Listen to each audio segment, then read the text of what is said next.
بسم الله الرحمن الرحيم. وبه قال حدثنا علي بن عبد الله المديني قال حدثنا سفيان قال حدثنا الزهري عن سالم عن ابي رضي الله تعالى عنه عن النبي صلى الله عليه وسلم قال: لا حسد الا في اثنتين: رجل اتاه الله القران فهو يقوم به اناء الليل واناء النهار، ورجل اتاه الله مالا فهو ينفقه اناء الليل واناء النهار. اخرجه البخاري في كتاب التوحيد باب قول النبي صلى الله عليه وسلم: رجل آتاه الله القرآن. ومسلم في كتاب فضائل القرآن باب فضل من يقوم بالقرآن ويعلمه. والترمذي في كتاب البر والصلة باب ما جاء في الحسد. وابن ماجه في كتاب الزهد باب في الحسد. وكذا أحمد والحميدي كلهم من طريق الزهري عن سالم عن أبيه، وهذا أصح الأسانيد عند أحمد بن حنبل وإسحاق بن راهويه.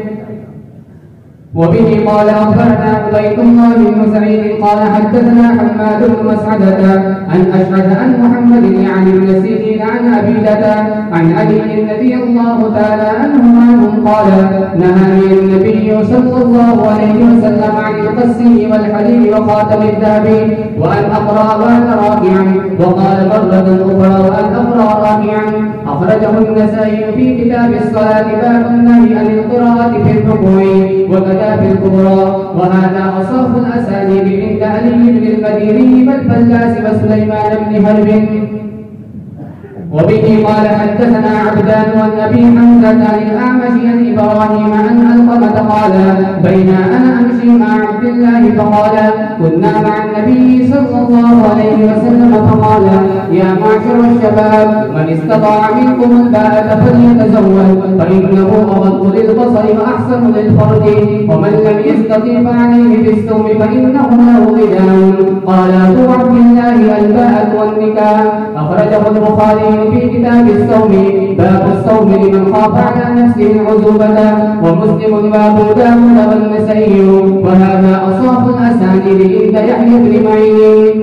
وبه قال حدثنا أبو اليمان قال أخبرنا شعيب عن الزهري وحدثني محمد بن سلام قال أخبرني عتاب بن بشير عن إسحاق عن الزهري قال أخبرنا علي بن حسين أن حسين بن علي أخبره أن علي بن أبي طالب رضي الله تعالى عنه قال: إن رسول الله صلى الله عليه وسلم طرقه وفاطمة بنت رسول الله صلى الله عليه وسلم، فقال له رسول الله صلى الله عليه وسلم: ألا تصلون؟ قال علي: فقلت يا رسول الله إن أنفسنا بيد الله، فإذا شاء أن يبعثنا بعثنا. فانصرف رسول الله صلى الله عليه وسلم حين قال ذلك له ولم يرجع إليه شيئا، ثم سمعته وهو مدبر يضرب فخذه وهو يقول: وكان الإنسان أخطر شيء جدلا. أخرجه البخاري في كتاب الاعتصام باب قوله: وكان الإنسان أخطر شيء جدلا. ومسلم والنسائي وابن خزيمة وأحمد كلهم من طريق الزهري به، وهذا أصح الأسانيد عند عبد الرزاق وأبي بكر بن أبي شيبة.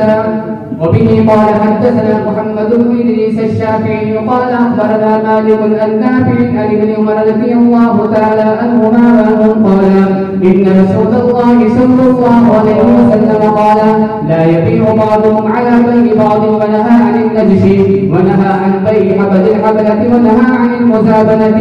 والمزابنة بيع الثمر بالتمر كيلا، وبيع الكلب بالزبيب كيلا.